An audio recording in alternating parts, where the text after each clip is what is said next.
Bonjour à tous et bienvenue sur Nearmint. Alors aujourd'hui on va se retrouver pour une vidéo qu'on m'a pas mal demandé. C'est comment préparer un envoi pour une gradation.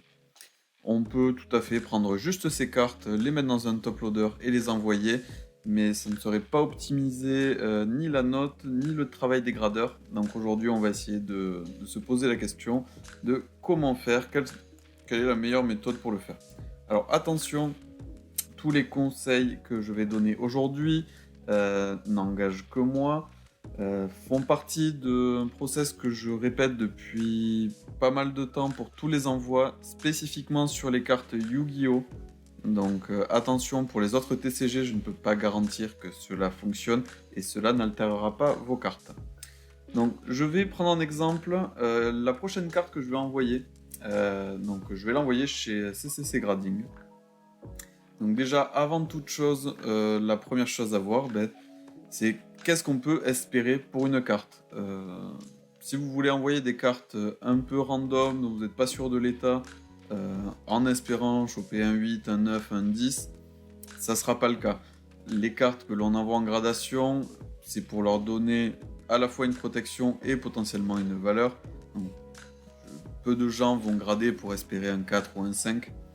Donc la première chose à voir, et la plus importante de toutes, c'est les défauts de surface. Alors pour voir les défauts de surface, il va vous falloir quelque chose de très important, qui est de la lumière. Pas du flash. Alors le flash peut révéler beaucoup de choses, mais peut en cacher d'autres. Il vous faut de la lumière et un bon angle de vision. Alors ici, j'ai un gardien de la porte en première édition. Donc déjà, avec un premier balayage, ça me permet de voir s'il y a des potentiels défauts.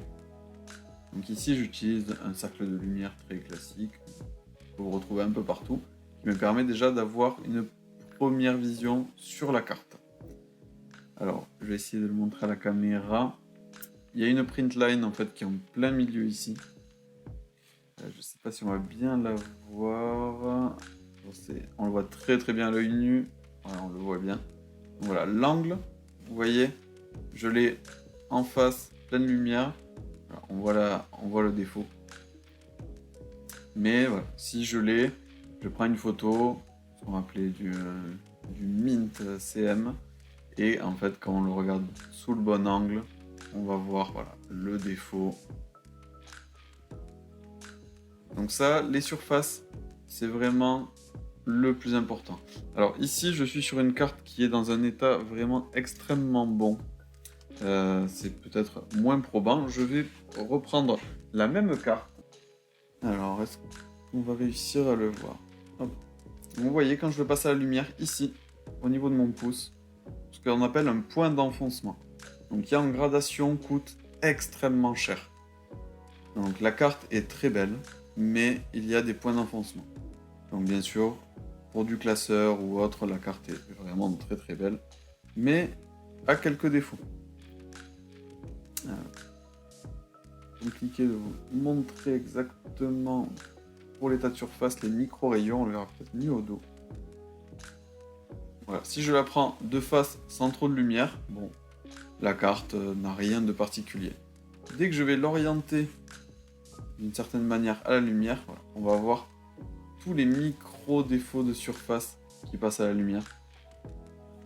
Et ça, c'est des choses que l'on ne peut pas vraiment voir directement sur les photos, à part en demandant voilà, des photos d'une extrême précision ou avec de la lumière. Donc, quand vous voulez vérifier l'état de vos cartes avant une gradation, regardez-les vraiment attentivement. À la lumière, voir tous les défauts. Au premier abord, celle-ci, quand j'ai eu les premières photos, je me suis dit, bon, mais ça part en gradation, ça prendra son 8, 8,5 sans problème. Et en fait, à réception, je me suis aperçu qu'il y avait ici le point d'enfoncement, qu'il y avait du clouding. Alors le clouding, c'est ce petit effet que vous voyez un peu partout sur la carte. Donc ce sont des défauts d'usure, de frottement. Alors, on peut avoir soit du clouding, donc ça fait une petite traînée blanche, qui est due vraiment à de l'usure de surface. Donc ça, on ne peut pas y faire grand-chose. Par contre, on peut aussi avoir un effet de clouding qui est dû à de la saleté. Les cartes sont manipulées sur nos doigts, même si vos doigts sont propres, on va avoir toujours une petite couche de sébum, de gras, qui vient se déposer sur les cartes. Si vous ne me croyez pas, on peut faire le test. Je peux prendre ma carte, si je lui mets ici juste le dépôt de mon doigt, vous voyez mon empreinte qui s'est déposée. Donc si je l'envoie en gradation comme ça, bon déjà les gradeurs vont râler en se disant c'est un gros crado, il envoie des cartes avec plein de traces. Mais une fois qu'elle va être encapsulée, on va voir l'empreinte au travers, parce que les gradeurs ne sont pas là pour nettoyer vos cartes. Et donc ça peut jouer sur l'humeur du gradeur et donc de la note. Donc on va essayer de le renvoyer dans les meilleures conditions. Alors, dans un premier temps, on peut effectuer un nettoyage de surface. Alors attention, je mets une grosse alerte, comme je répétais en début de vidéo. Ça ne va que sur les cartes Yu-Gi-Oh! Je pense que ça pourrait aller sur d'autres TCG, mais je n'ai pas testé, donc je n'y avance pas. Pour le nettoyage des cartes. Donc on est toujours sur la surface.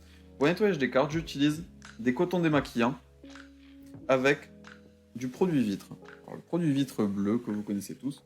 Ce que je fais, c'est que j'en mets pas mal sur un coton et je viens avec l'autre tapoter dessus pour ne pas le surimbiber, mais qu'il y ait quand même de la matière. Le but, ce n'est pas de mouiller vos cartes. Si vous avez des défauts, si la carte est déchirée à certains endroits, s'il y a des angles qui sont ouverts, si vous le mouillez, si vous l'humidifiez, attention, ça peut dégrader encore plus votre carte. Donc, ici, moi, je vais vous expliquer comment moi je fais. Pour nettoyer, tout simple, je prends ma carte sur les côtés, je la serre pas trop, et je viens balayer du centre vers les bords. Donc, on peut voir un changement de couleur sur la partie qui est humidifiée.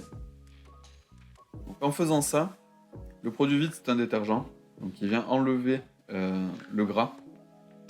On ne va pas frotter avec quelque chose de contendance, pour ça que j'ai un coton très doux, démaquillant, qui ne va pas rayer la carte. Ce n'est pas le but. Les cartes se rayent extrêmement facilement. Je ne sais pas si vous avez remarqué d'ailleurs, pour la conservation des cartes, on ne les met pas dans des sleeves normales de classeur, on les met dans des fit sleeves qui ont un grain très fin qui ne vont pas rayer les cartes. Ça, c'est extrêmement important. Donc, ici, j'ai fait mon premier nettoyage, donc j'ai encore un peu d'humidité dessus, je le vois à la surface. Je vais repasser, et vous voyez le geste, toujours du centre vers les bords. On pourrait le faire dans l'autre sens, le problème c'est que si j'accroche un angle, je vais risquer de marquer, de faire un point blanc. En partant du centre vers l'extérieur, je n'ai aucun risque. Alors bien sûr, on n'appuie pas comme des idiots, on ne va pas plier la carte. Et ici, vous voyez, l'empreinte que j'avais et toutes les micro-traces que j'avais ont complètement disparu. Ma carte est parfaitement nettoyée. Ça ne va pas enlever les points d'enfoncement, ça ne va pas enlever les rayures, mais ça atténue potentiellement certains défauts qui sont visibles à l'œil ici, et qui pourraient être dus non pas à de l'usure, mais à des traces de saleté. Donc ici, j'ai du clouding un peu partout. Alors là, c'est très très net à la caméra, et vous voyez, j'ai des taches qui sont un peu plus prononcées ici, qui à l'œil nu ressemblent peut-être à des taches de saleté. Donc ça peut être présent sur les cartes rétro, ça peut arriver extrêmement souvent. Donc ici, on va faire exactement le même process. Donc là, on voit mieux, vous voyez, ici le produit qui se dépose. Il faut quand même qu'il y en ait assez. Hein. On vient nettoyer la carte, hein. On vient pas juste passer un petit coup de dépoussiérage. Donc là, comme sur le recto, je vais venir... Alors, je ne pose pas la carte directement sur le sol, je préfère la tenir pour éviter quand je frotte de venir rayer le recto. Donc je préfère la garder dans la main.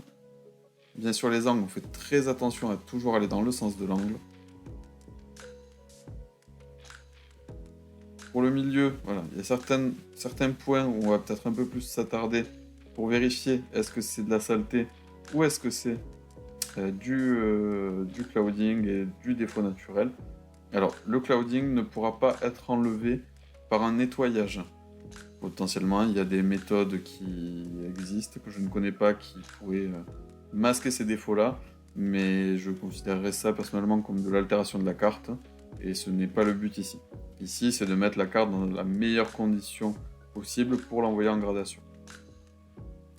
Donc ici, je finis le nettoyage. Je m'attarde un peu plus sur le dos, parce que souvent les dos sont plus impactés et plus sales que les rectos, du fait que l'on tienne la carte comme ça, et que l'on a souvent les doigts derrière, on va plus souvent les salir, ou le fait qu'elle soit posée directement sur le bac.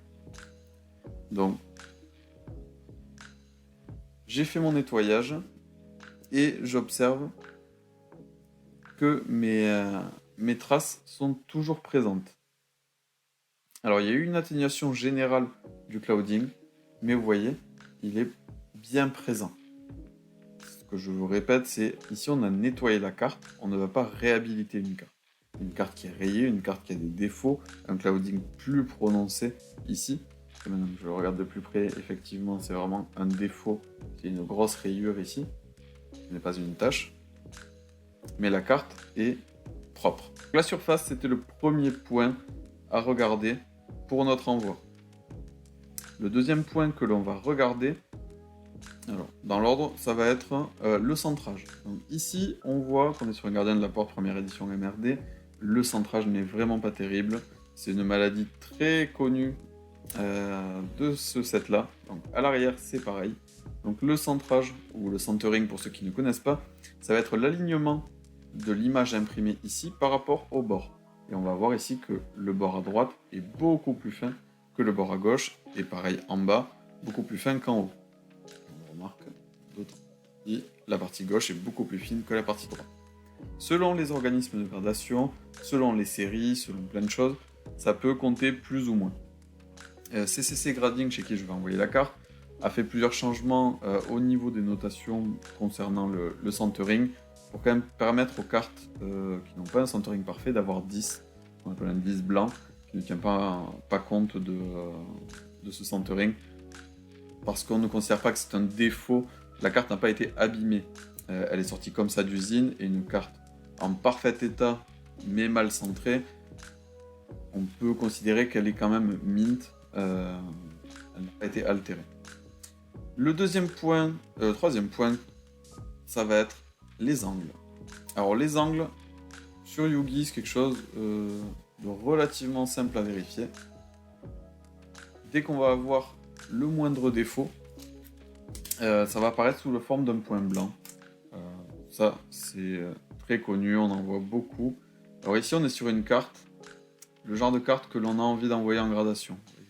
Il n'y a aucun point blanc, aucun défaut, ce qui est extrêmement rare.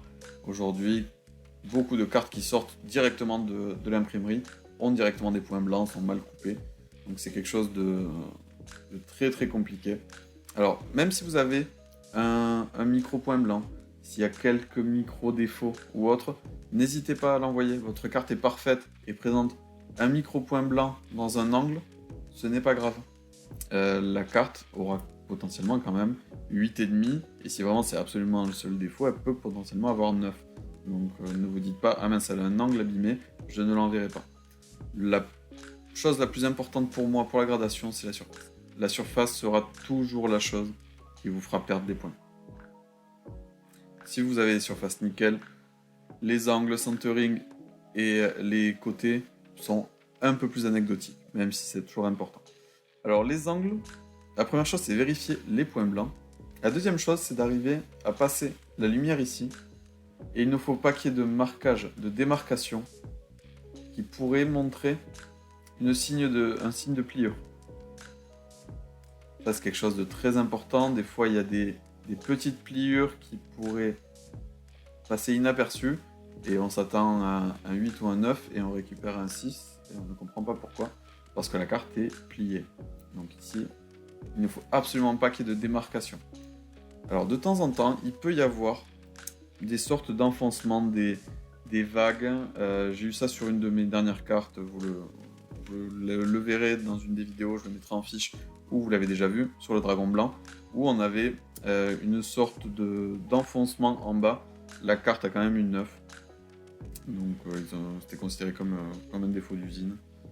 Donc voilà, il faut faire la part des choses, des fois il faut tenter.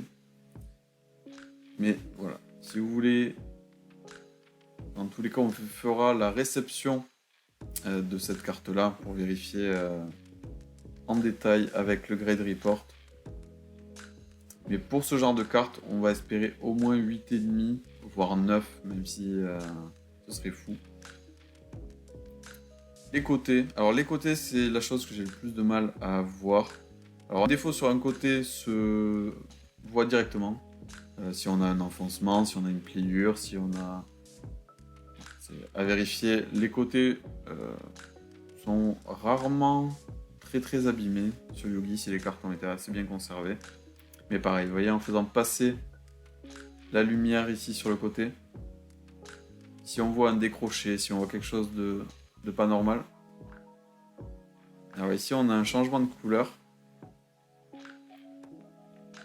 On va regarder en détail. Alors c'est quelque chose qui est invisible à l'œil nu, que je ne vois quasiment qu'à la lumière. Et qui ressemble à un point de pression, mais extrêmement faible. Je ne pense pas que ça soit considéré comme un défaut. On a un peu partout, ça ressemble à un défaut d'usine. Vous avez vu la carte dans tous ses détails. On va l'envoyer en gradation. Donc pour faire ça, la carte dans la sleeve souple. Alors ensuite, j'ai acheté des petits stickers ici qui sont très pratiques. On pense toujours à faciliter le travail des gradeurs. Donc, je viens le coller dessus. Comme ça me permet d'avoir une petite tirette. Ensuite, deux méthodes. Soit vous avez des top loaders classiques, le top loader rigide qui est toujours très bien. Je le mets dedans. Et vous voyez, la petite languette dépasse. Le gradeur récupère ma carte. Très bien. Pas de problème. Le problème, c'est que lors de l'envoi dans un top loader, ça bouge. Alors, si la carte bouge dans sa sleeve, il n'y a pas de souci. Le risque qu'elle sorte en haut et qu'elle s'abîme. Quand j'envoie toujours plusieurs cartes. Donc je fais un paquet et je mets une languette. Alors en papier, je ne mets pas de scotch directement. Jamais, ne mettez jamais de scotch ici, à l'endroit de l'ouverture. On met un papier dessus et le papier, on vient le scotcher. C'est le papier qui peut être en contact avec la carte et absolument jamais le scotch. Vous allez abîmer vos cartes si vous faites ça. Sinon, la deuxième méthode, celle que j'utilise le plus, est top mais qui sont relativement souples. Il faut faire attention quand même, ça reste très souple. Chez Ultra Pro, ils en font, il y en a un peu partout, CCC en propose aussi. Alors, l'intérêt de ça, c'est que je vais mettre ma carte ici. Alors, faire attention, c'est un peu capricieux pour pouvoir rentrer. Bien sûr, on envoie toujours les cartes sous sleeve, sleeve souple. Hein. On n'envoie jamais sous sleeve normal. Voilà, j'ai pas besoin de l'enfoncer plus. Et ici, la carte ne peut pas bouger. Donc ensuite, je refais un paquet avec toutes mes cartes. Par exemple, mon deuxième gardien, si j'ai envie de l'envoyer dans un top loader normal, je vais le mettre ici. Je vais mettre en fait toutes mes cartes les unes sur les autres. Alors dans l'ordre de l'envoi qui est prévu, quand vous faites une inscription pour une gradation, vous avez défini un ordre de cartes, il faut les envoyer dans l'ordre. Comme ça, quand ils récupèrent les cartes, elles sont directement dans l'ordre de gradation. Une fois que ça c'est fait, j'enveloppe les cartes avec une mousse. Ici j'ai juste pris un petit bout, mais je vais envelopper sans faire des kilomètres. Je vais juste faire 2 tours et fermer les angles. Ça va me faire un bloc de mousse. Les cartes ne peuvent pas bouger, elles sont bien figées. Et ça, je vais le mettre dans un carton le plus petit possible pour éviter que tout se balade et en essayant de bien le caler. Si vous avez vraiment peur, vous pouvez le mettre dans une boîte, puis dans une autre boîte. Avec un Colissimo, vous pouvez assurer jusqu'à 1 000 € vos cartes. Pour des valeurs au-dessus, soit il va falloir splitter du coup en plusieurs colis pour éviter de dépasser cette valeur-là. Soit vous n'assurez pas, mais dans ce cas-là, c'est votre responsabilité. Soit vous pouvez passer à vérifier avec les organismes de gradation selon ceux qui acceptent ou non, en chronopost. Le chronopost vous permet d'assurer jusqu'à de souvenir 5 000 €. Donc ça vous permet de garantir votre envoi. Et une fois que vous avez fait tout ça, ben, vous n'avez plus qu'à attendre que les cartes vous soient restituées et de découvrir vos notes. Donc on se retrouve très vite ben, pour la découverte de la note de cette carte. Et je vous dis à très bientôt sur Nirmint.